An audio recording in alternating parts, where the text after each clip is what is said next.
우리의 삶에서 우리가 늘 잊지 말아야 되는 것은 우리의 삶 자체가 이제 영적 전쟁이라고 하는 것입니다. 얼마나 우리의 삶 속에 우리를 미혹하고 넘어뜨리고 속이고 또 주저앉게 하려는 악한 존재가 있는지 우리가 늘 깨어서 우리가 기도하면서 우리가 깨어서 늘 찬송하고 감사해야 되는 이유는 늘 우리는 영적 전쟁 한복판에 이제 살고 있기 때문에 이제 그렇습니다. 다윗은 그의 삶에 수없는 고난과 역경과 또 영적 전쟁의 삶 속에 살아왔죠. 그런데 아마도 다윗은 그 찬송의 비밀, 우리 인생에 있어서 고난 가운데 그 고난을 이기는 그 찬송의 비밀에 대해서 이제 알았던 참 귀한 인물이었던 것 같습니다. 오늘 역대상 25장 이제 1절에 보시면은 특이한 점 하나가 있습니다. 그것은 뭐냐면 다윗이 군대 지휘관들과 더불어 아삭과 헤만과 여두둔의 자손 중에서 구별하여서 섬기게 하는데 수금과 비파와 재금을 잡아 신령한 노래를 하게 한 그러한 그 직무대로 일하는 자의 수요는 이러하다. 이렇게 이제 말씀하고 있는데요. 이 다윗이 찬양하는 사람을 세우는 데 있어서 아주 특이한 점 25장 1절에 보면 다윗이 군대 지휘관들과 더불어 이렇게 얘기하고 있습니다. 군대 지휘관들과 더불어 찬양하는 사람을 세웠다. 이제 이렇게 이제 말씀하고 있거든요. 이 말씀을 통해서 이제 다윗이 어떤 우리 인생의 이 삶의 모습은 영적 전쟁과도 같은 것인데 그 전쟁에 있어서 얼마나 그 찬양이 중요한가. 전투를 하는 그러한 이 군대 지휘관들과 더불어서 이제 찬양하는 그러한 사람을 이제 세우잖아요. 섬기게 구별하여 이제 세우잖아요.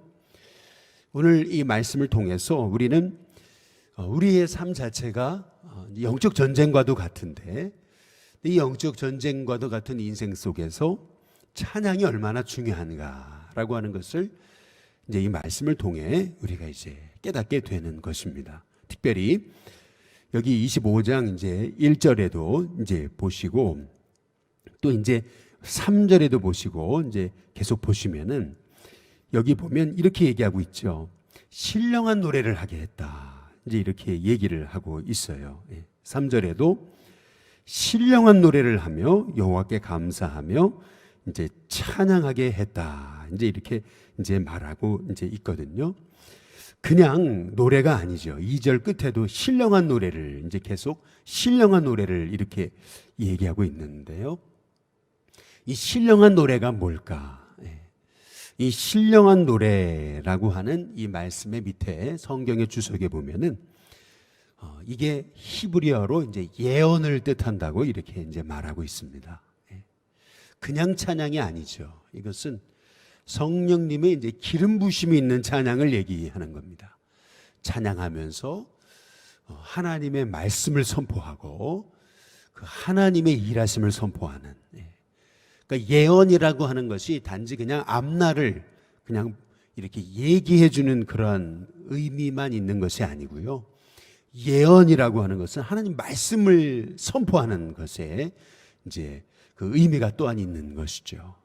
그냥 찬양이 아니에요. 성령님의 이제 기름 부심이 있는 그 찬양을 통해서 하나님의 말씀이 선포되어지고 찬양을 통해서 그 찬양의 기름 부심을 통해서 영적 군사인 우리로 하여금 하나님 말씀에 더욱더 굳건히 서게 하는 그러한 영적 힘과 은혜와 이제 능력을 주는 그러한 찬양의 도구로 그들을 쓰게 했다라고 하는 것을 이제 우리가 이제 볼 수가 있는 건데요. 우리가 이번에 우리 김경희 권사님 장례를 치르면서도 이제 코로나 2.5 단계로 인해서 그 빈소에서 이제 찬양을 못 했잖아요.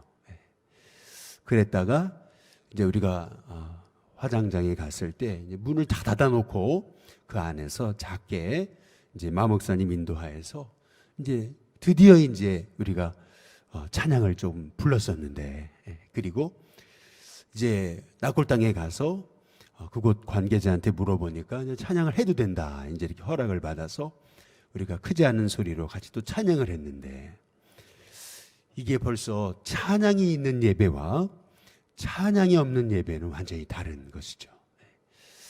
이렇게 찬양이 소중한 것이었구나. 근데 다시 한번 이번에 장례를 치르면서 이게 찬양이 이렇게 우리의 예배에서 뿐만 아니라 우리의 영적인 삶에 있어서 이게 찬양이 너무나 중요한 것이구나. 그래서 어찌 본다면 우리가 보통 이게 준비 찬양 뭐 이렇게 얘기를 하는데, 이제 이 준비 찬양이 어디 있겠습니까? 정말 우리의 삶 자체가 그냥 찬양을 통해서 그 성령님의 기름 부심이 있는, 오늘 여기 해만과 여두둔 아삽의 자손을 구별하여 세워서 신령한 노래, 이게 영적인 이제 프로페시가 되는 거죠. 아주 예언이 되는 거예요. 말씀의 선포, 이 말씀의 기름 부심, 이 찬양을 통해서 성령님의 이제 기름 부심이 이제 있는 그러한 이 찬양의 도구가 얼마나 중요한 것인지, 군대 지휘관들과 더불어서 찬양하는 자를 세웠다. 이게 참 이거 대단한 메시지인 것이죠. 이 찬양, 이 말씀, 오늘 이 찬양에 대한 말씀을 곰곰이 이제 묵상을 해보면서 이제 그런 생각을 좀 해봤어요. 여기 보면은 아삽과 해만과 여두둔의 자손 중에서 이렇게 이제 말씀하고 있거든요.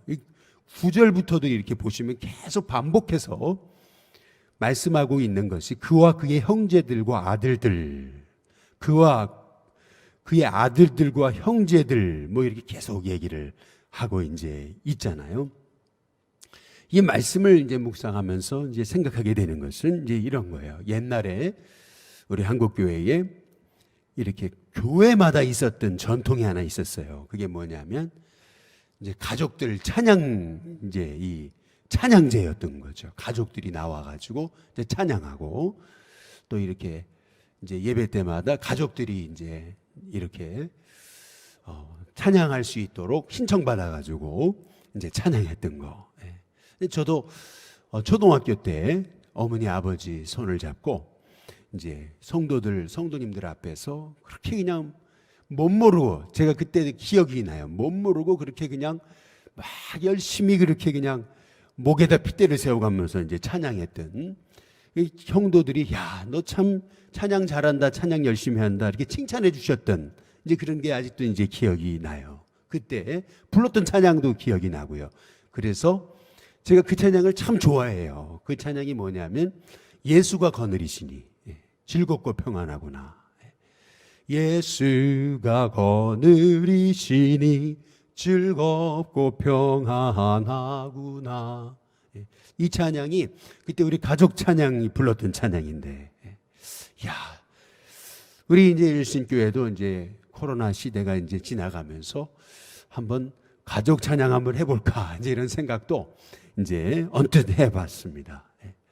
이렇게 가족들이 모일 때마다 찬양하고 모여서 찬양할 수 있도록 이렇게 하는 것들이 이게 얼마나 이제 소중한가라고 하는 것을 이제 오늘 말씀을 통해서 이제 깨닫게 되는 거거든요. 그 가문이 형제들이, 아들들이 함께 이렇게 아예 찬양하는 도구로 그냥 붙들려서 기름 부음을 받아서 신령한 노래를 이제 하게 된 거거든요. 계속 신령한 노래, 신령한 노래, 신령한 노래라고 얘기하고 있거든요. 그 신령한 노래에는 악한 마귀 귀신이 떠나는 역사가 일어나게 되는 거죠.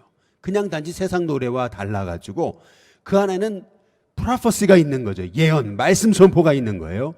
그 안에서 하나님의 말씀의 선포가 있어서 찬양을 통해서 그 안에 그 역사하려고 하는 악한 더러운 귀신들이 떠나가는 거죠.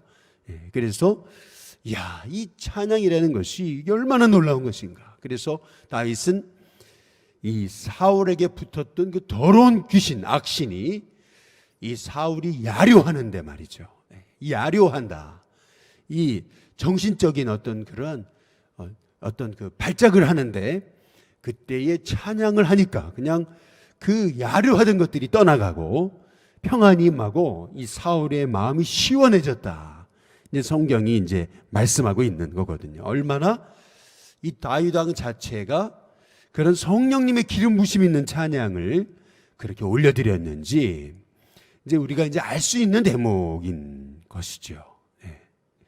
여기 보면은 2절 한번 보시겠습니다. 2절에 보시면은 같이 한번 읽어보시겠습니다. 같이 있습니다. 시작. 아삽의 아들들은 삭굴과 요셉과 느다냐와 아사렐라니, 이 아삽의 아들들이 아삽의 지휘 아래 왕의 명령을 따라, 그 다음 뭐죠? 여기서 중요한 말씀이 뭡니까? 왕의 명령을 따라 신령한 노래를 하며, 이렇게 얘기하고 있거든요. 왜 왕의 명령을 따라 이렇게 얘기했겠습니까? 이 다윗이 그렇게 이 찬양에 엄청난 기름 부심이 있음을 명령하면서 그렇게 지시해서 신령한 노래를 해야 된다. 이 찬양이 얼마나 소중한가.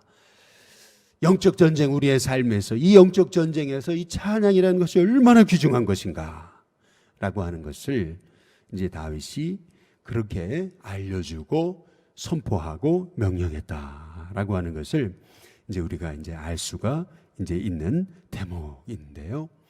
오늘 말씀을 통해서 여러분의 가정에서 찬양이 끊임없이 들려지고 울려 퍼지고 선포되는 은혜가 있기를 주님의 이름으로 축복합니다.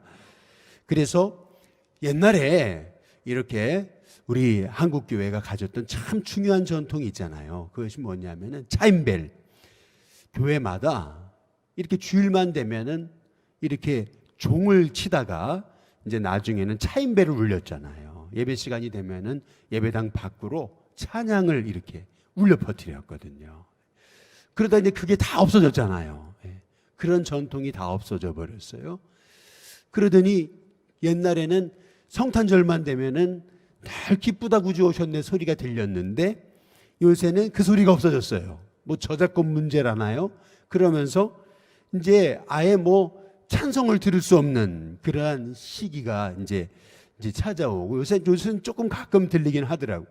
미국에서도 이렇게 마트나 몰 같은 데 가면은 이 찬양이 들려야 되는데 이게 저작권 문제에 걸려가지고 또 안 들려요. 미국 같은 데서도 이게 찬양이 사라진 지, 이 주님 찬양하는 이 성탄절 찬양이 잘 안 들리게 되는 것이 이게 엄청난, 이것이 어찌 본다면은 이 영적 전쟁의 한복판에서 우리가 다시금 회복해야 되는 그러한 하나님이 주시는 은혜가 아닐까라고 하는 이제 그런 생각을 좀 해보게 되는 거죠. 저는 우리 일신교회 성도님들의 삶에 이 찬양이 얼마나 소중한가, 이 찬양의 축복을 우리가 다시 한번 깨달으면서 오늘 7절에 참 중요한 말씀 하나가 있죠. 우리 같이 한번 읽어보겠습니다. 7절 같이 있습니다. 함께 있습니다. 시작. 그들과 모든 형제 곧 여호와 찬송하기를, 그 다음 뭐예요? 배워서, 그 다음 뭐죠? 익숙한 자의 수요가 288명이라. 찬송하기를요 끊임없이 배워야 된다는 거죠. 이렇게 찬양하기를 위해서 세움받은 하나님의 종들조차도 계속 찬양하기를 배워서 익숙하다, 훈련받은, 그리고 트레인드된 그런 하나님의 종들이 이렇게 끊임없이 일어나서 우리가 끊임없이 찬양을 배우고 찬양에 훈련받고 찬양의 도구로서 이렇게 쓰임받는 이러한 기쁨과 은혜, 우리의 삶에 고난이 닥쳐와도 늘 찬양이 끊임없어지고 찬양의 기름 부심이 있고 그 찬양의 은혜와 능력을 힘입어서 여러분의 삶에 있는 어떤 고난도 그 말씀의 그 선포를 통해서 여러분의 삶의 말씀의 기름 부심이 찬양과 함께 임해서 승리하는 저와 여러분이 다 되시기를 주님의 이름으로 축복합니다. 오늘 시간 찬송가